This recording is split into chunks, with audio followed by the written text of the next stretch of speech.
Hello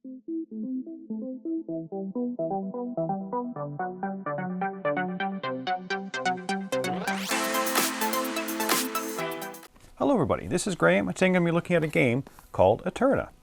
Now this is a new game from Martin Wallace, a designer that I find kind of uneven in the past years for my tastes. When I first got into gaming, when I saw Martin was coming out with a new game, it was almost an instant buy for me. I loved his older stuff. But now, not so much. Too many of his games have been misses. Again, misses for me. They're just not bad games, just ones that I don't enjoy playing as much. So, Aeterna is a game set in ancient Rome, where each player takes on the role of a family during 3 eras of Rome. Either the Roman Kingdom, the Roman Republic, and the Roman Empire. Again, the theme, it appeals to me. The game is a combination of card drafting, area majority, and some resource management. Each era of the game, you're going to be drafting cards to be played during that era. You're either going to be conquesting into provinces or building up monuments with those resources you collected from the provinces. Now, of course, you also want to have some area majority on the 7 hills of Rome by sending some of your family members there to become the prefix of that hill, that area, and kind of ruling over the populace. Now, all the while, you have to be sure not to upset the populace too much, as your unrest will increase from the different actions you're doing, and depending on your level of unrest, you'll have to pay resources to appease the populace, or you're going to get something called doom tokens, which are definitely never a bad thing. So, will this game be worth going up the 7 hills and championing it, or it should just stay at the bottom and be ignored? Let's get at the table, see how it's played, and we'll come back to my final thoughts on Aeterna. Here is Aeterna set up for 3 players. 2 randomly selected Era 1 personalities are placed on the board. The Era 1 cards are separated into the Monument and Province card and shuffled separately. Then each player receives 2 Province cards and 3 Monuments cards. The rest are placed back into the box. The Era 2 and Era 3 cards are placed in their spots for the subsequent eras. The reward tokens are sorted by player count and place them onto the hill spaces. The number of players will also determine how many hills are available to the players. So for this 3-player game, we're only playing with 5 out of the 7 hills. 4 random unrest tokens are placed on the board, and place the phase marker on phase A. The 3-player passport is placed on the board, and all the citizens, stone, wheat, coins, and doom tokens are placed off to one side. Randomly determine player order, and place 1 building of each type in the construction area. Each player receives a board of their color, their unrest counter starts at 0, as does their victory point counter. 2 of their citizens are placed on their board, and the rest of them are placed with a general supply. Each player also receives 2 coins, 5 wheat, and 1 stone. Now the game is played over 3 eras. At the beginning of each era, players will take their 5 cards for that era, which is the 3 Monument and 2 Province cards, and picks one of them and passes the rest to the person on the left. Then, from the 4 cards they receive, they're going to continue to do this until they're left with 3 cards face down, which they have previously chosen, and 2 cards that are just past them. Of these last 2 cards, they're going to choose one to keep, and the other one is going to be placed on the side of the board, face down. When all players have placed a card down, the ones on the board are revealed, and the action phase begins. On a player's turn, they're either going to play a card, take a favor, construct a building, influence a hill, or just pass. When a player passes, they're out for the rest of the era. When all players have passed, we move on to phase C. But let's talk about the action since that's the main part of the game. Now before I get into the action details, many actions will require you to either gain or lose unrest. Whenever you gain unrest, you move your unrest marker up. If you ever reach the top, for each additional point of unrest you have to take, you're going to lose 1 point. Whenever you lose unrest, you move your marker down. If you reach the bottom and need to lose more, you gain 1 point total. Not for each additional unrest, just 1 point. Unrest is one of the key things you need to manage during the game. So let's go back to the actions. You can play a card from your hand. To play a card from your hand, you must pay the resources in the top left. So let's take a quick look at the Monument and Province cards. The cost in the top left is either resources for Monument cards or citizens for Province cards. Then you have the name of the card and the era and type of card that is played. If there's a timing for the card, it will be here. The timing will either be ongoing, a one-time ability, or it requires activation. If there is an effect, it will show you in the middle of the card. You then have the rewards gained, and not all rewards are good. The leftmost one is how many points you're going to gain or lose at the end of the game. The other boxes show you the rewards you gain right now. Across the very bottom of the cards shows the color of the card. You gain a coin for playing a card for each other card you've already played of the same color. Having more of the same color will get you money during the game, but having a variety of colors will help out with end of game scoring. After you've paid the cost, place instant effect cards and province cards to the right of your board. If it's a permanent effect, it goes above your board, and one that requires activation goes to the left. For an action, you can take a favor. You must pay the cost of one of the personality cards and be able to fulfill the card requirements at least once. These are open to all players, but when one person claims a card, it is no longer available. For an action, you can construct a building. Place a citizen in the construction area and pay 1 stone. You immediately receive 3 points and get to build a building on a hill that is in play that does already not have that type of building. Also, as an action, you can influence a hill. The first citizen of any color costs 2 wheat to be placed on a hill. The second citizen will cost 1 wheat, and all subsequent costs nothing. When you place a citizen, if it's the first of your own color, place it in the first available spot from the left. If you already have a citizen, stack it on top of your existing one. If there are no empty spots, you cannot add a citizen. If you now have more citizens on the hill than the person to the left of your citizen, swap positions. You must have more citizens than the citizen stacked to the left to swap. If you have the same or less, you do not swap. If there is any reward tokens left on the hill when you place a citizen, claim one of them and move it down. The last thing you can do is just pass. Place your turn order marker on the leftmost spot of the pass track and earn that many points.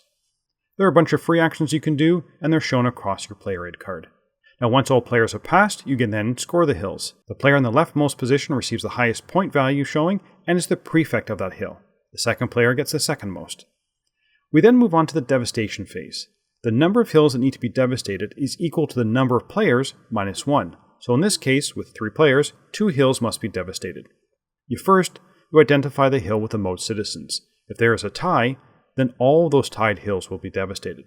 Place a devastation marker on the highest showing point total on each hill that's going to be devastated. It will be unavailable for the rest of the game. And the player who is prefect of that hill also gains 2 unrest. If you've not reached the devastation total, then you go to the next hill with the highest number of citizens. Again, if tied, all those hills would be devastated. Once the hills have been devastated, the prefect of each hill receives the bonuses from the buildings that were there. In Phase F, all players return all of the citizens from the main board to their player board. Then Phase G, each player checks their unrest marker. For each unrest damage token where you are at or past, you must pay those resources. If you cannot, then for each damage token that you can't fulfill, you must take a doom token. Next, feed your people from your player board. 1 food per person. For each one you cannot feed, move up 2 spaces on the unrest track. If you've not finished era 3, then prepare for the next era. Discard any unplaced cards, deal out new cards, reset all reward tokens, fill the construction areas.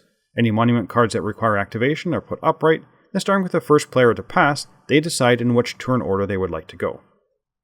If the game is over, you do final scoring.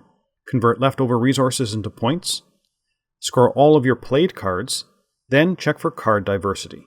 Look at all your played cards, and for each set of 6 different colors, you get 3 points. For each set of 7 different colors, you get 9 points.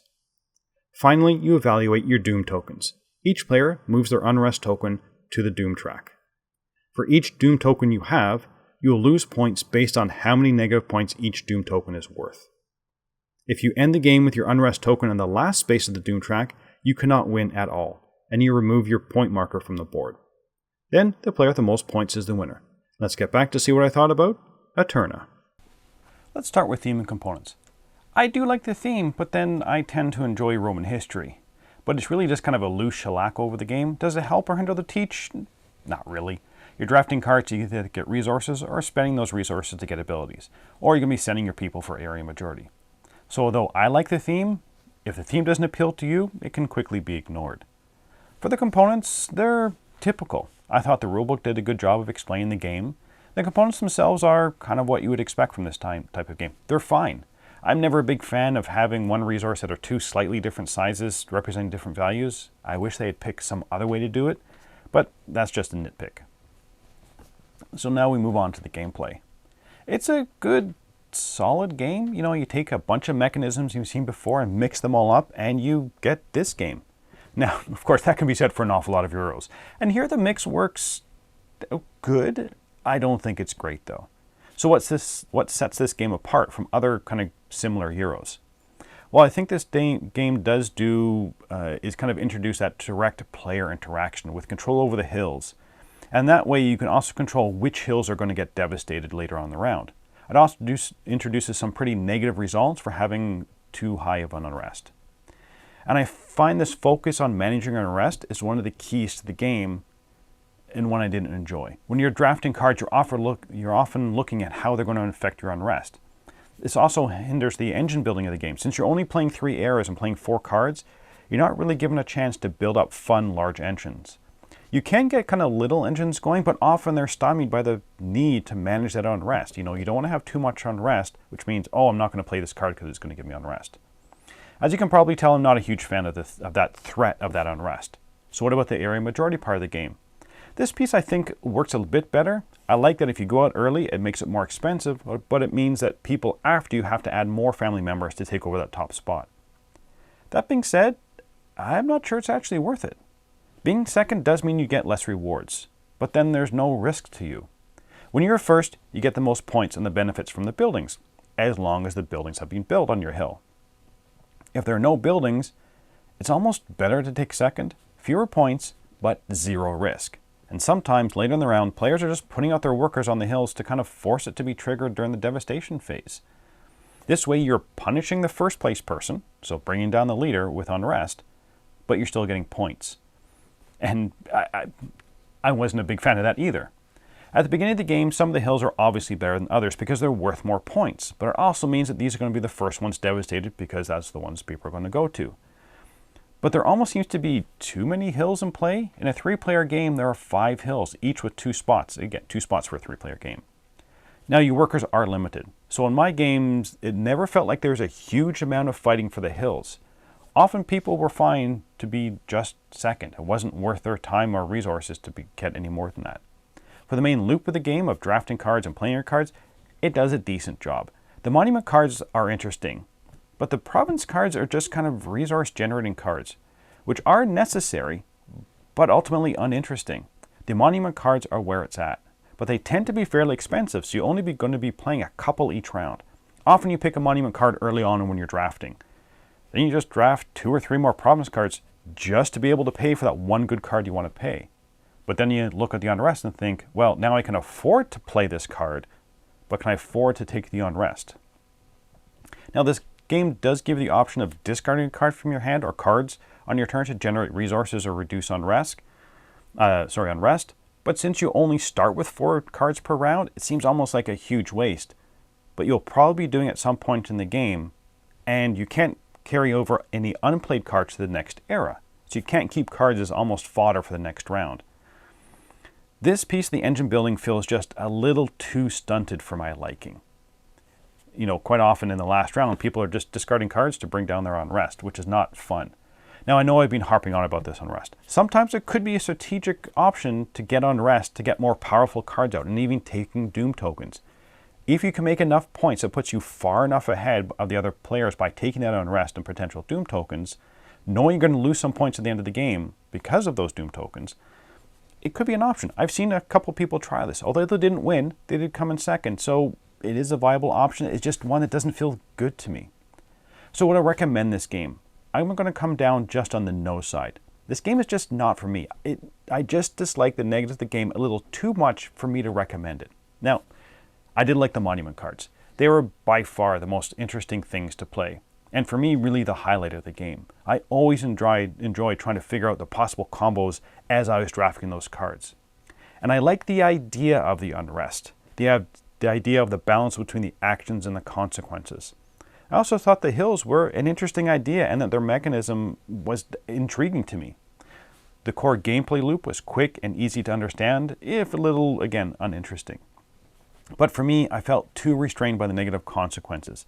I felt that there's just not enough to get any sort of engine going due to the fact that many of your cards and your small hand of cards needed to be those uninteresting province cards. I wanted to have a whole bunch of options at the beginning of my era. Which one of these multiple cards, good cards, am I going to play? But I always felt that my era was just geared to playing 1 or 2 interesting cards. I felt that the hills were just not as interesting as they maybe could have been. The people I played with were just fine getting second place on the hills.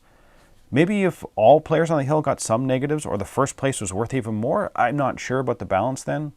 The game also, although a good length, felt short in terms of the actions. I never felt like I was able to build much. The combos of your cards, the end of game scoring sets is only worth 3 points. And that's if you're going for 6 out of the 7 types of cards. Felt too slight to care much about that. unless you got one of those favorite cards, or maybe going to go for the 7 out of 7 and get the, I think it's 9 points. So overall, I'm going to give Aeterna a 6.5 out of 10. But I fully realize that what I found negatives, some people are going to consider positives and have a completely different view of the game.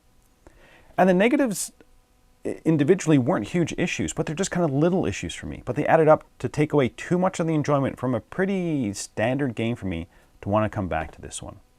But that's it for the moment. Until next time, thanks for watching.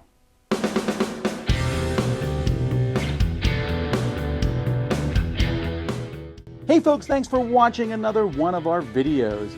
If you like our videos, if you like our channel, you would love to game with us at one of our conventions. Check out Dice Tower Cruise, Dice Tower East, and Dice Tower West.